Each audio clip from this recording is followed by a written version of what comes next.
It is Monday morning. I'm first warning meteorologist Eric Burris. This is Coffee Talk. We get together 7 days a week. We chat about what's going on in the world of weather. Hopefully get your day started off on the right note. Hopefully everything is good, happy, sunny, beautiful in your world. I know at least weather-wise, it is a gorgeous start to the day. We've got a lot to talk about, so let's get right to it. The top two things we are monitoring, first and foremost, work week forecast. We're going to be eyeballing what to expect all week long, and we're going to be taking you day by day to make sure you know when the rains are highest coverage, when the temperatures climb the most, and then we are tracking the tropics. What you're looking at there on the right side of your screen is Invest 94.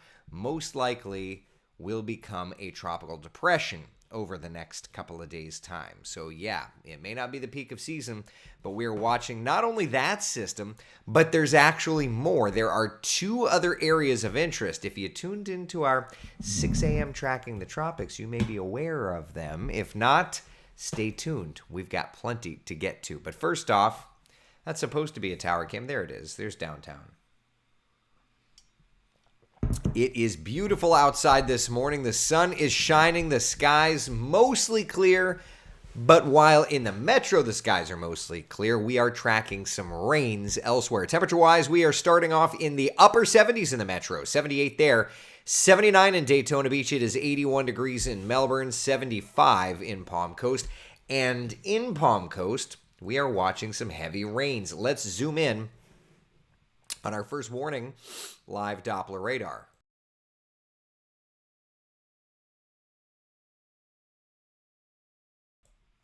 Heavy rain here. Let's just lapse this over the last couple of minutes. You can kind of see it working up toward Marineland from Flagler Beach. Let's zoom into where the rain is heaviest right now, and it's just north there of Flagler Beach, around Beverly Beach. Very heavy stuff. Colbert Lane, up into Palm Coast. The rain is picking up for you, continuing up toward Marineland, Old Kings Road north, getting up into St. John's, Duval County. So yeah, it's raining in our northern spot. Just off the shoreline there, Volusia County, some downpours, but thankfully not bothering you much. Over to the coastline here in Brevard, we're looking good. We'll continue to move this. So yeah, it's just Flagler County that's dealing with that rainfall. In terms of the 12-hour forecast, here we go. We are working those temperatures or not. Right on up, 85, 11 o'clock. We are up to 90 degrees by 1 and 92 degrees by 3 o'clock this afternoon. Notice again, just like yesterday, working a 40% coverage. Oh, excuse me, 40% coverage of those showers and thunder showers. What I need is coffee. All right, feeling better already.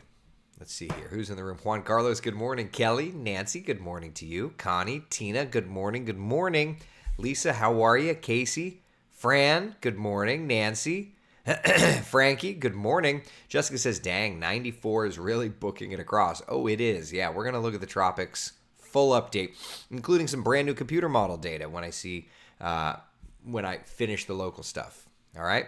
Nancy, coffee. Yes, indeed. Marie, hope you're doing well. Good morning to you. Chris, good morning.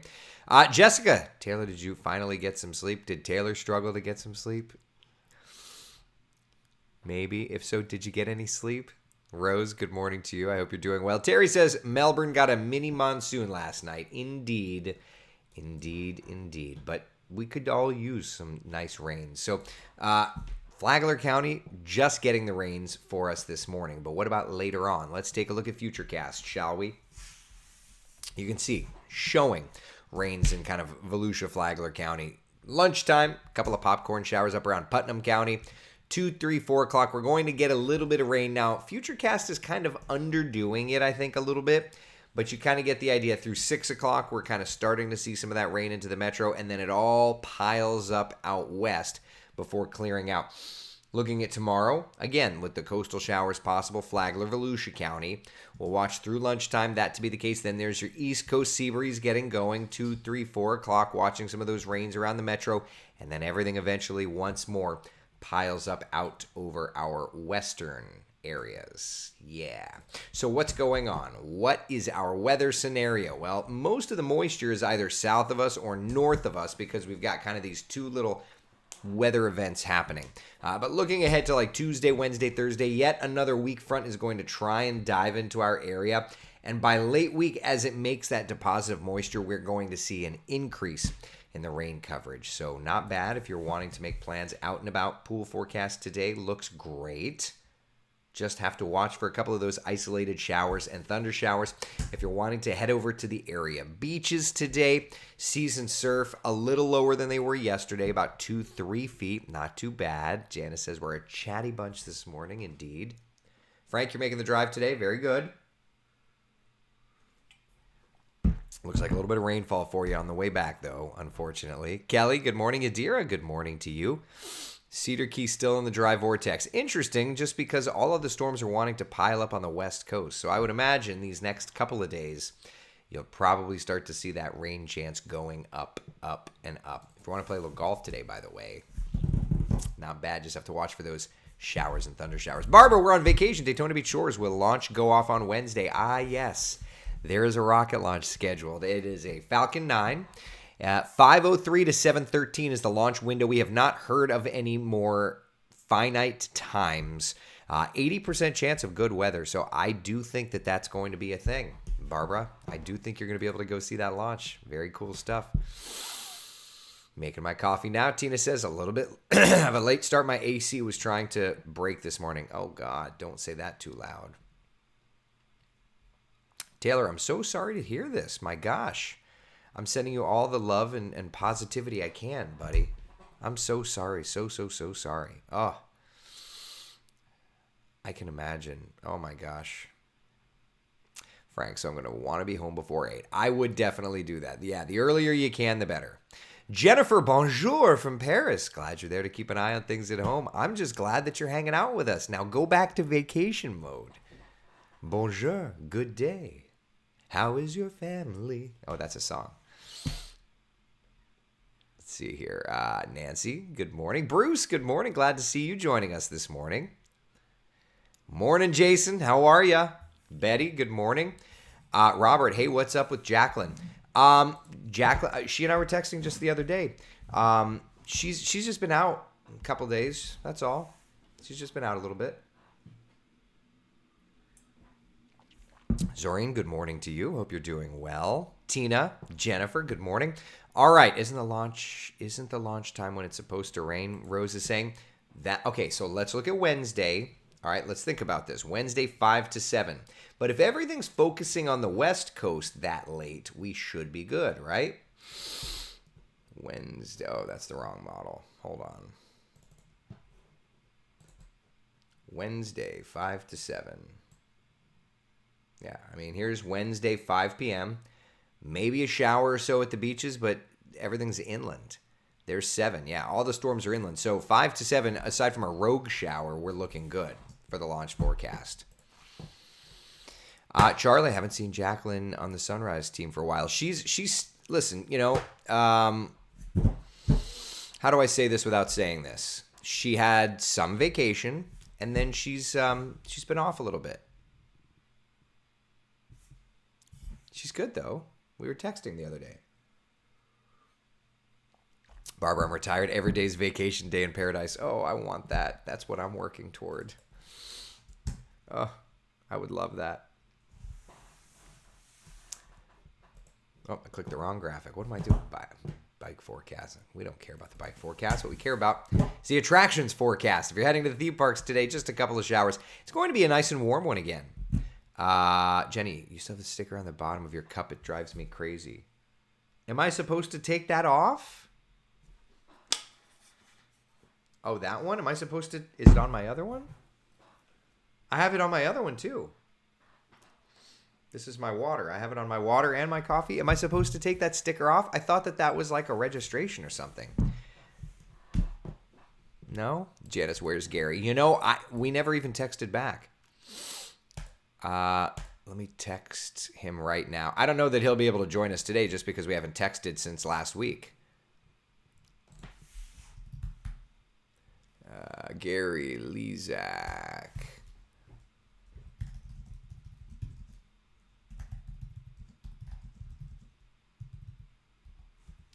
I'm just going to say coffee talk this week, ? And we'll leave it at that. If he can join today, great. If he can join another day, great. But yeah, the plan is to have Gary Lezak, the L in the LRC, the Lezak recurring cycle. Jessica, excuse me, so you promised me a Lezak today. I'm more...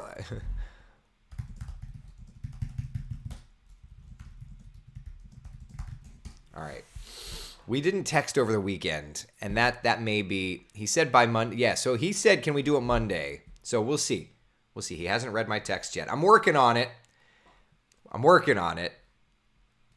Barbara, thank you very much. I appreciate it. Planning Aquatica with the kids on Friday. How's it looking? So let's look at the 7-day forecast, and then we can expand on that, right? So for today, it's about a 40% coverage of showers and thunder showers. Rain chance goes down a little bit tomorrow. And then Wednesday, Thursday, Friday, we kind of start tiptoeing back up. So I would say for Aquatica, you're not looking bad at all. We just have those showers and those thunder showers we have to deal with. That's all. Rose, OCD much. Oh, God, listen. Imagine being married to me. Like, what that has to be. Or working with me. Like, literally, Manolfi has to deal with my OCD when it comes to graphics. Frankly, 26 stations have to deal with my OCD when it comes to graphics. But particularly Manolfi. He's my victim on all of it. Thank you, Janice. I appreciate it. Yeah. Good morning to you, Mary Lee. Champagne David, good morning. Rose, glad we're out of the high 90s and feels like 100s. Oh, I would agree. Summer kind of falling into its normal stride here, which is a good thing. Those showers and those thunder showers around. I'm very okay with that. Yeah, it rained in my backyard, but none in my front yard yesterday. That's hilarious. And that's so Florida, it's not even funny. Rhonda, sticker, if it's a Yeti tumbler, it's product registration FAQs. Yeah, that's what it is. I guess I thought 269. Is it the same thing on both of them? They're different. Yeah, so should I take it off? Should I take them off? If it's I don't want it to bother you. I also don't want to advertise for free. These were all paid for.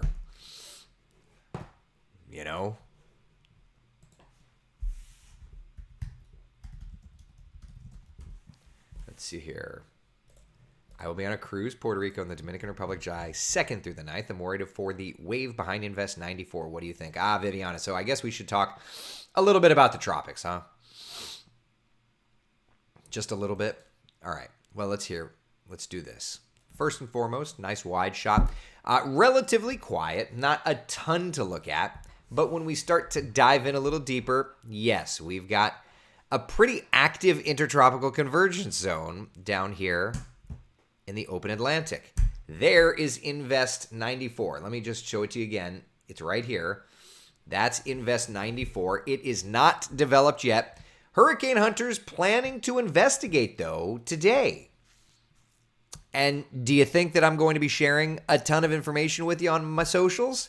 Yeah. You know I will. So we're thinking a tropical depression is going to be forming the next couple of days. That's kind of the zone of where they're expecting it to go. Over the next 2 days, a high 70% likelihood of developing. Over the next 5 days, a high 90% chance of developing. Annie says, I dislike stickers. That's funny. I don't even know what it's for, but I don't want to annoy you. The last thing I want to do is annoy you. Jessica, is there a limit to how far the hurricane hunters can go out and to investigate? Absolutely. It's all about the fuel, right? Think about it. It's a C-130 or it's a P-3 Orion, depending on which, if it's NOAA flying or if it's the Air Force. So it's up to the range of the aircraft. And you can't just go and come back. You got to go fly around it a little bit and come back. There's emergency procedures, all that sort of thing. So yes, the answer is yes, Jessica. Susie, will Saturday be a rain out? We're moving our son from Southwest Florida to Ocala. It's not looking to be a rain out. It just looks to be showers and thunder showers around. Yeah. C-130 rolling down the strip. You know, Billy. Marie, my pleasure. Absolutely. All right. So that's where we're at in terms of Invest 94. What about the computer models? All right. So here they are, kind of bringing it right along the coastline there of South America into the Caribbean and then into eventually Central America. I would love to show you. Gary Lezak can be on today. Let's do it. Let me send you a link. Stand by. Let me get this turned around for Lezak. Stand by. Stand by.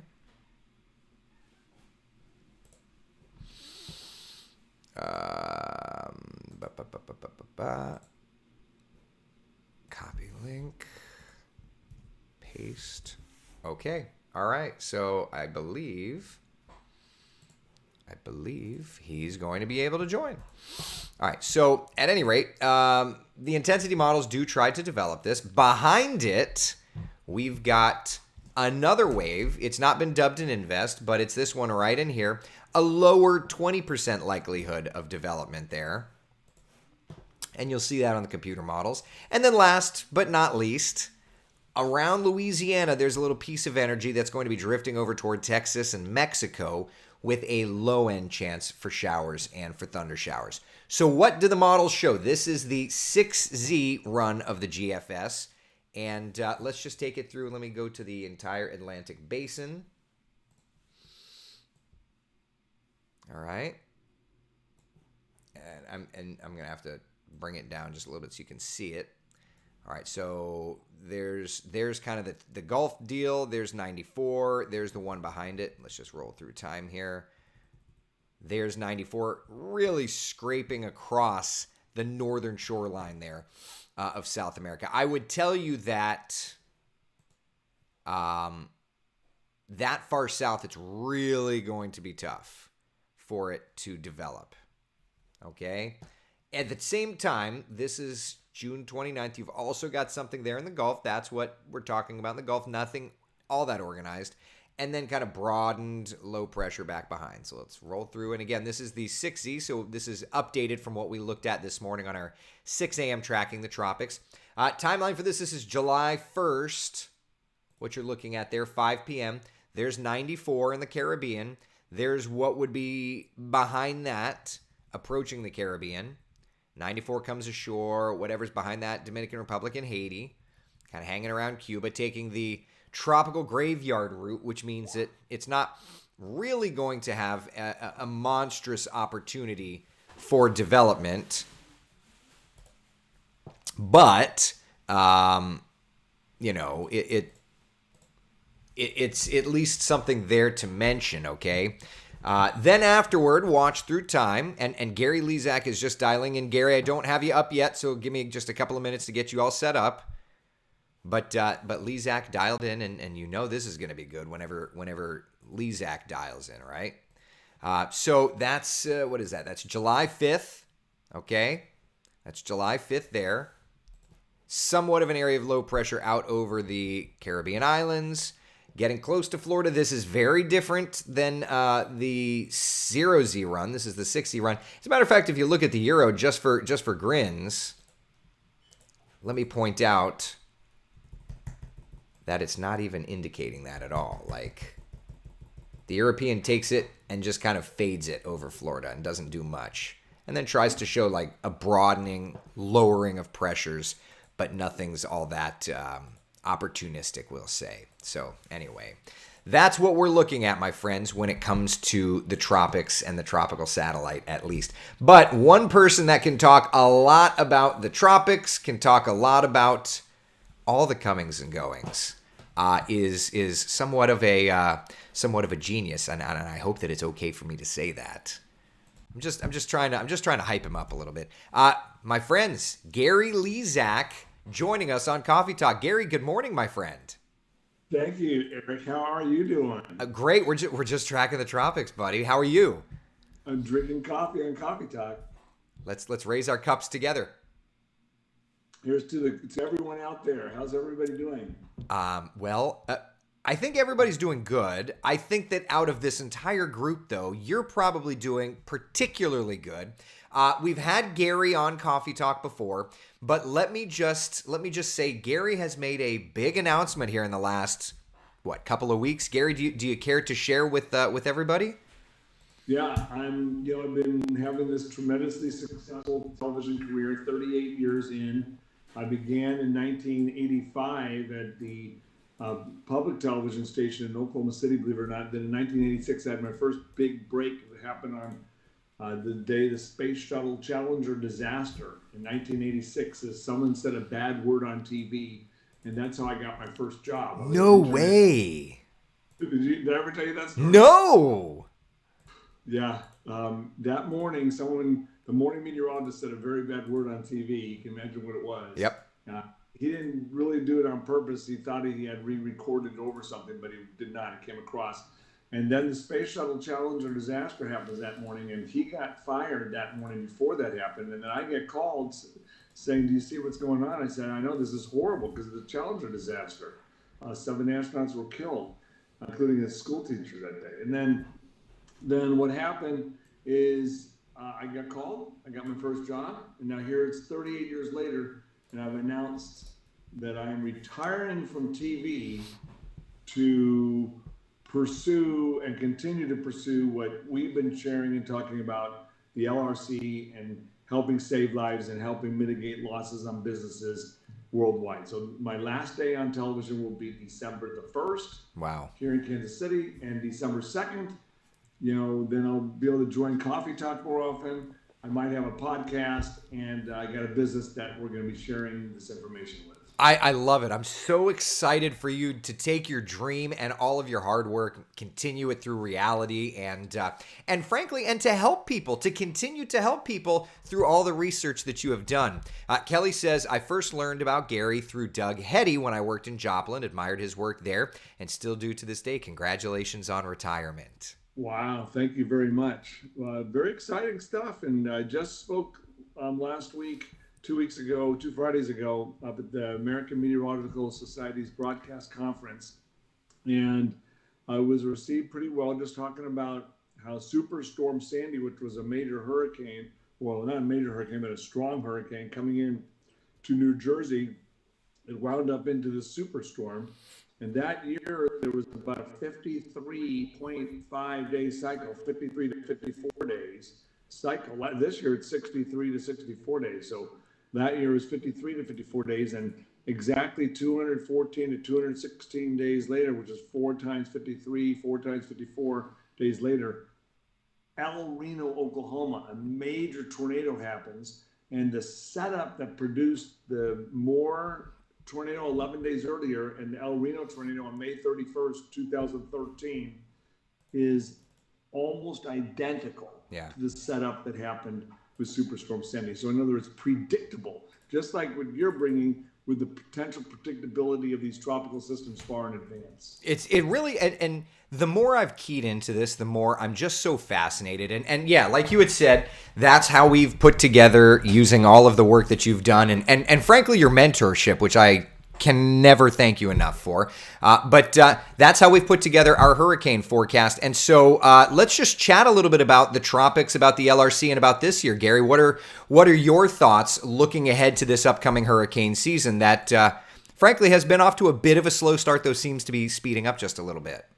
Maybe. Let's see what happens. I mean, even this one that has a 90% chance of developing, I'm sure you talked about this system heading towards South America. It's hugging way down to the south. It's good that it's way down to the south. It won't affect too many land areas. But will it really form into a named storm? It's still struggling this morning. It's very disorganized. You can see right there what you're showing there. That is heading west right near the South America coast. Very rarely do they form right near the coast there, so we'll see what happens. There's the Hurricane Prediction Center, Tropical Prediction Center is predicting that it will a 90% chance. So it'll probably become our B storm there. What is the B name? I believe I've got the list right here. I think it's Bonnie. And you bring up such a good point. Like, these things are so far south like this, you don't have much Coriolis force, let alone having to have a perfect atmosphere to develop something. Yeah, you're getting real complex now for even myself. But no, absolutely. It is definitely something to monitor. But Alex went backwards. And I told you how I mentioned this a few times, that this season seems backwards, and it's hard to explain. Let me explain what I mean by this season being backwards. Almost in the 25 years of analysis I've done on hurricane seasons to come up with some pretty good analytics on the predictability of these things. Usually systems like in the Hurricane Harvey year, Major Hurricane Harvey 2017 comes into Texas, installs, and then moves back out to sea and out to the Gulf of Mexico and comes back in to Louisiana, and Beaumont, Texas had like 65 inches of rain because of that stalling process. But that year, the indicators moved from east to west, even in October. They would move from, there would be an indicator over the Caribbean, and moved over the Yucatan, and moved into the Gulf of Mexico, and that gave us a chance to predict, and we did predict Hurricane Harvey 55 days before Harvey hit. And this year, almost all the indicators are not moving from east to west. They move from north to south, which is opposite. Or Alex came in from the Pacific Ocean and came in and finally formed into Alex after it crossed Florida. So it was not a named storm in the United States. It crossed Florida as a tropical disturbance and became a depression and then a tropical storm over the Atlantic Ocean, and it went over the Gulf Stream. But that moved completely backwards. I mean, I know it was early in the season and they can do it, but to move from west to east so fast, tropical systems move from east to west. So that's backwards, Eric. Yeah. Is there any, have you seen this happen before? Is there some sort of a correlation to that here? In quiet years. Yeah. There's very few indicators, and there aren't a lot of indicators this year. We've identified a few new ones though.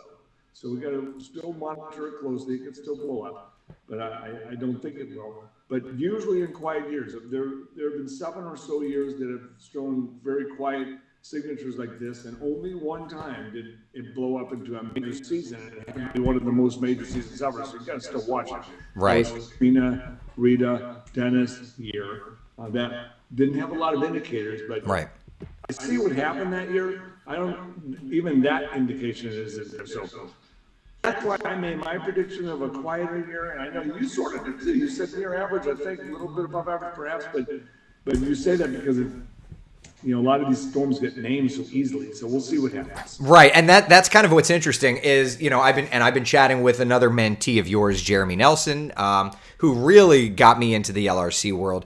But what's so interesting about this is, while everybody's talking about sea surface temperatures being so hot and we're going to have this hyper season, looking at the LRC and kind of trying to take in some analogs, looking at last October and November, there were not major indicators. So we really had to really find these finite storm systems to put into the LRC pattern.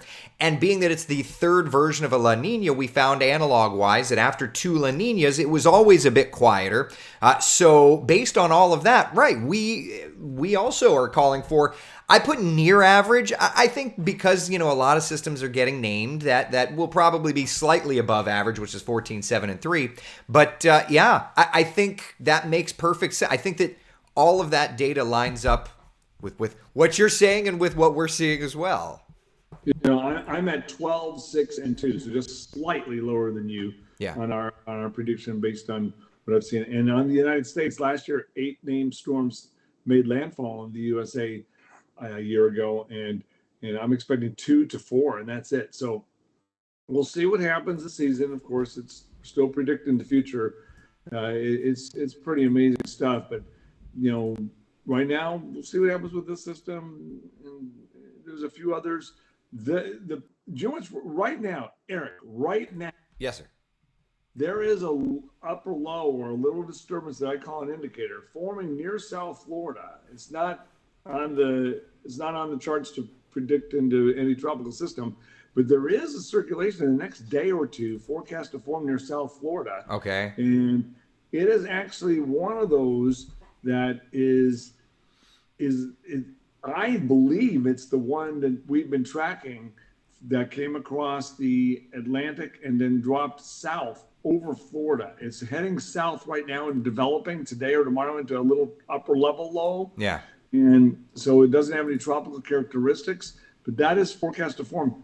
That's related to the one I predicted for this time frame, this 10-day period Yeah. that is due at the end of August. So it's there. It's not the system heading towards South America right now, but there is a system forming near Florida right now. Have you seen that little thing? Yeah. Well, yeah. And you talked about the end of August. We've got that on at least. Gary, the kind of neat thing about this too is that Gary obviously has worked on this for years and years and years, but using that science, using that information, I mean, there's the end of August, there's what I've put together, and it's just funny how Gary can mention it, and it's like, oh, it's on my calendar too. And 3 years ago, would you have said such a thing? No way, right? So. No, but you're right. There is a little piece of energy out there, kind of out over South Florida, the Bahamas.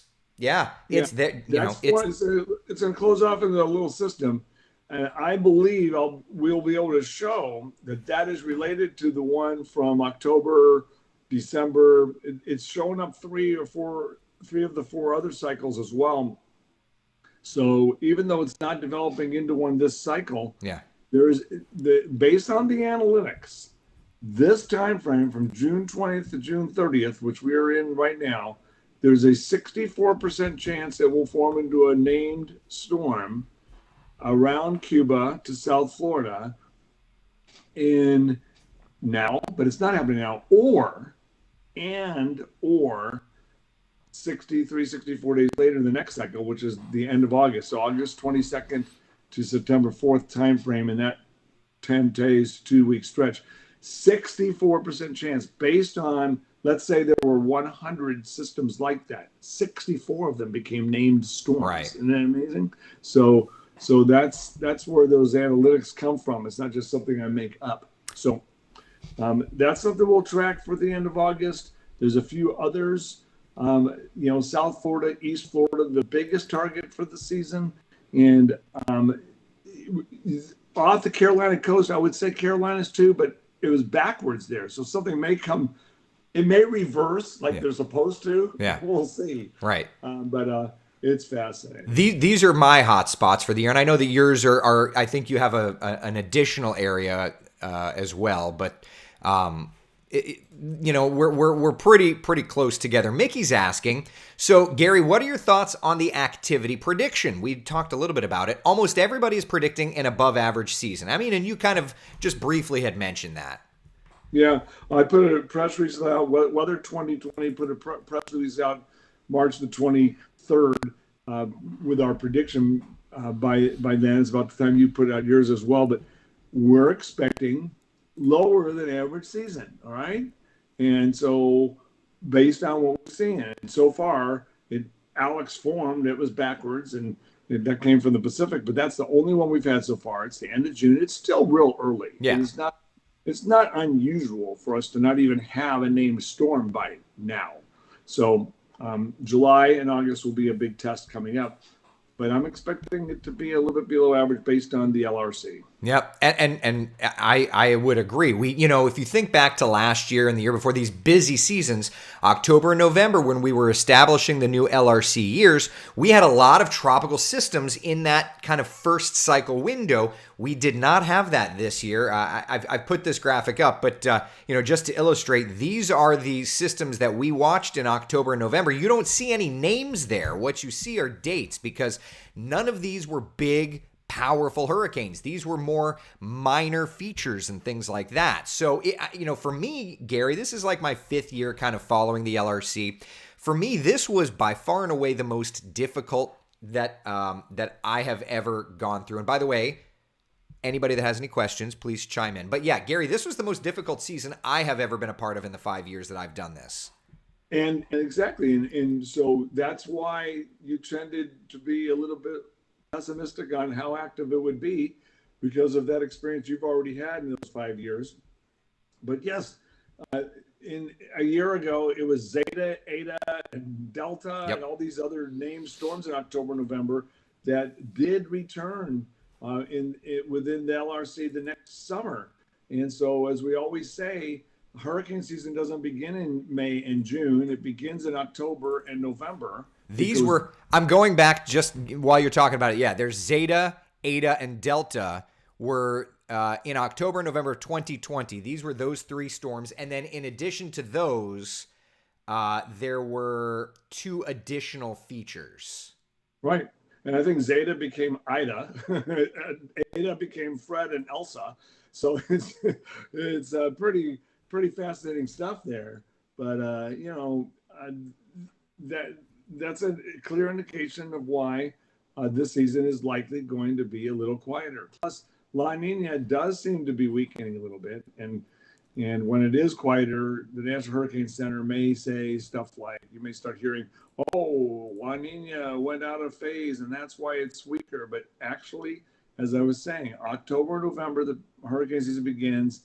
It goes dormant, and then it reappears in May and June as the temperatures get warmer. And you brought up this point earlier, Eric. The water temperatures might be warmer, but there are years where the Gulf and the Caribbean and the Atlantic Gulf Stream are warmer than average, and then not much happens. You still have to have systems. If there is a system that is strengthening and the water is warmer, then that system could become stronger. So that's something to monitor. But you got to have these systems first. And this year we're expecting a lower number of them, but that doesn't mean one or two won't blow up and become real powerful. So yeah, I mean, I always think, Max Mayfield, former director of the National Hurricane Center, talks about, anybody asks, and I've watched this happen, and I always use him as a case study or as an example because I think it's so perfect. Whenever anybody asks him, do you think that it's going to be a busy season? He says, listen, think back to 1992. Hurricane Andrew, the first named storm of the year. When did that hit? It was August. It was a Category 5. It moved right into Metro Miami-Dade County. And it was a massive one. It was an otherwise quiet season, but all it takes is one to go over your house, and it's a bad season. So, yeah, 100%. Not saying that it's not going to be an impactful season or a bad, big season for somebody, but overall, the numbers should be low. And we could go in and even nerd out more. And this is where I have to hand it to Jeremy Nelson for being the analytical nerd that he is. So, based on two La Ninas. So if we look at the current hurricane season average, and we talked a lot about this during our March 1st coffee talk, but average that we use now in tropical weather is 1991 to 2020, and every 10 years we kind of shift it. The average is 14 named storms, 7 hurricanes, 3 majors, or an ACE. ACE stands for Accumulated Cyclonic Energy of 122.6. What Jeremy found, don't ask me where he found this data, this is so in the weeds, is that the 4 times that we've had 2 back-to-back La Ninas going to a third season, the ACE value has only been 109. So, Gary, that absolutely ties into the data from the LRC, which would be a lower accumulated cyclonic energy rating for the year. Right. So there's some science for you. I love that. I love those statistics because you have to back this up. If you want to geek out a little bit, I mean, I stumbled across the hurricane part about 2011, 2012 or so. I've been studying the LRC now about 1987, 1988. If you look at the mural behind me on my wall there, that is the 1987, 1988 season where Oklahoma City, where I was at the time, 1 year, 2 years into my career, we had a 1-foot snowstorm, and then about 6 weeks later, we had another 1-foot snowstorm, and there was an ice storm. There were other snowstorms that hit Oklahoma that year, and that winter was just very active. But things were repeating, and I recognized, wait a second, how come they're so similar? And I realized then that it was likely not a coincidence, and it's far from it. It's complete order in chaos. And so then you fast forward about 20, 25 years, and we started making these predictions. In 2002, 2003, 2004, the bloggers at KSHP named it the LRC at that point. My hypothesis, it's peer-reviewed, published cycling patterns of the Northern Hemisphere. But then we started noticing even tornadoes can repeat. What? A tornado is so small. How can you repeat a tornado? Well, the conditions that produce it are going to cycle back through. For example, this year alone, Sharon Springs, Kansas, had a tornado on October the 12th. Remember, this year's cycle is about 9 weeks long. You go fast forward all the way to April 22nd, so about 9 weeks times 4, like 36 weeks later, whatever it was, is it right on cycle. Yeah. April 22nd. Sharon Springs, Kansas is a town maybe 10 blocks wide. It's a real small little town. For a tornado to hit that town, it might happen once every 200 years, once every 500 years. But it hit October 12th, an EF1, and they had a second EF1 right on cycle April 22nd. Then Mayfield, Kentucky, 56 people were killed. And a tornado hit Mayfield, Kentucky on December 10th. Fast forward to April 13th. I'm like, here we are, the pattern's returning. And Mayfield, Kentucky, I thought there might be a tornado warning, and there was a tornado. So they had an EF4 disaster, and then they had an EF1 tornado right on cycle. Every time you have a tornado, it doesn't mean you're going to have another tornado. Right. Every time you have a hurricane, doesn't mean you're going to have another hurricane. But it increases the chance that year. Yeah, it's so fascinating. And one thing that Gary has done that I would have never thought to. I mean, I would have never thought about any of this, frankly. But the more that I get the chance to talk to you, the more I can kind of say, oh, that's a really good idea to look at the analytics. Is look at a storm system, the Mayfield, Kentucky storm system, and look at the storm reports, the tornado, wind, and hail reports. And then in this year's case, it's 64 and change days. Go 64 and change days plus or minus, and you see the same shapes, the same geographical areas getting those storm systems. So it, as you said, it may be a chaos in the atmosphere, but it's a bit of organization to the chaos, more so than most of our peers agree. Whoa. No, it's not a bit of organization. It's completely ordered. Yeah. Okay, but we're just figuring out what that is. Right. It's like up in astronomy, the Earth rotates on its axis every 24 hours. The Earth rotates around the sun once every 365 days. Yeah. Is that completely ordered? Absolutely. Right. It better be, because we have 1 year that lasts 365 days. We don't want that to vary. 365.25, my friend. Okay.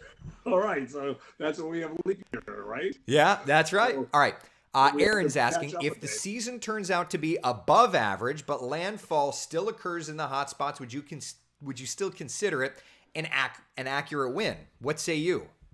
Say that again. If it's active, If the but season is above average, but landfall still occurs in the hot spots, would you consider it a win? Yeah, I mean, if it's an above average hurricane season, I think I will be wrong on my prediction. All right. But if only 2 to 4 named storms hit the United States, that's my second level up. I'll say, oh, that was pretty good forecast. Yeah. Because I haven't really analyzed all of the Atlantic. And so what happens if there's 15 named storms in the Atlantic that don't hit the United States, and it's an active season, but the United States had a quiet season? Right. That has happened before. Yeah. So I haven't, if I'm wrong, it'll possibly most likely be because I didn't analyze that enough. Yep. So we can learn from that. But I don't think so. I think it's going to be a quieter season. It's pretty amazing. I agree with you. And the one thing that I'm struggling with personally is expanding from these, like you said, from tracking the United States to expanding out in October, November. You know, for example, there was a big flooding event in Puerto Rico during that first cycle, and Jeremy Nelson had said, put this date in your calendar because that is an indicator perhaps to a Puerto Rico hit this upcoming year. And it's like, oh my, there's just so much information. It's just so hard to dial into all of that. Yeah, there's things like that. And that's why me beginning on December 2nd, for me to be full force, full time, 100% into this, instead of having 2 hours or 3 hours a day and then going to KSHP and working in television, which has been quite successful, I'll be able to spend those 2 or 3 extra hours or 8 extra hours just on that one thing. Yeah, so, absolutely. So things like that are going to happen. So we'll learn more, and I'll share some more with you. I do have one product that people can join. It's called Substack. If you have a Substack account, all you do is go weather2020.substack.com. Okay, weather2020.substack.com. You can join. It's mostly for agriculture, but I occasionally pop in a hurricane forecast in there too, and I do show Florida, so you can join that, and it does cost $300 for a year for the pay version, where you get to see more of the detailed situation. But I have a free version too. But Well, you better include Florida. You're going to be famous here as much as any Coffee Talk guest could be, or Coffee Talk in general could be. But listen, we have a small but passionate group here, Gary. You know. Yeah, you have a huge group. I've seen you got a lot of people watching you. Jennifer's asking, and we're going to have to wrap this up soon because I'm going to have to go to work. Some I of have us to go still on have to radio. work around here, Gary. Me too. Jennifer's asking, does this only work for the Northern Hemisphere, or can you track it worldwide? Yeah, we have a customer right now at Weather 2020 in India, Brazil, and Australia. Now, India is actually is in the Northern Hemisphere, but they use it. Brazil and Australia are in the Southern Hemisphere. The Southern Hemisphere likely has a different cycle length. So it's different than the Northern Hemisphere cycle. We've noticed that this year it's about 2 weeks shorter, actually. So are they interrelated? Probably. I'll try to figure that out in the next year when I spend a whole year on it finally. But there is a different cycle down there, and it does work, and everything is repeating down there as well, just slightly on a different time scale. Wow, that's it's just so fascinating. We could talk for forever, but we'll have to put a pause on this and have you come back in at some point in the next couple of months. And just check in and see how the season's doing, get an update on all that. Friends, Gary Lezak, meteorologist at Weather 2020. Yes, sir. And I'll shave next time. I usually am shaved. Number one. Number two, you're doing fantastic. I love all your stories with your kid. And Thank just you, buddy. Fascinating. So thank you for sharing your life with us. Thank you, Gary, and thank you for joining us. We'll see you in a few weeks.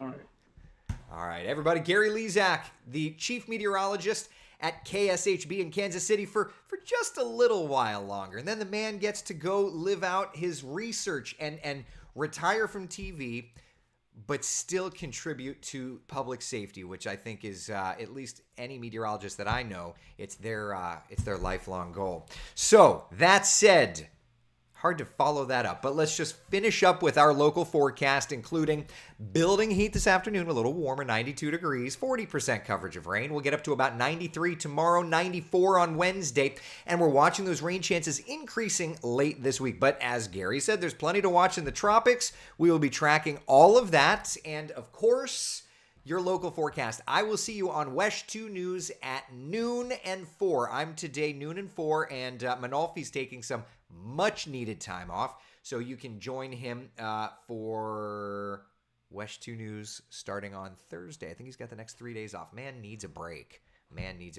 I will also see you in addition to noon and 4. I will see you for the afternoon coffee talk at 3:30 this afternoon. Thank you so much for hanging out. Be the sunshine in someone else's day. I will see you guys and gals later on.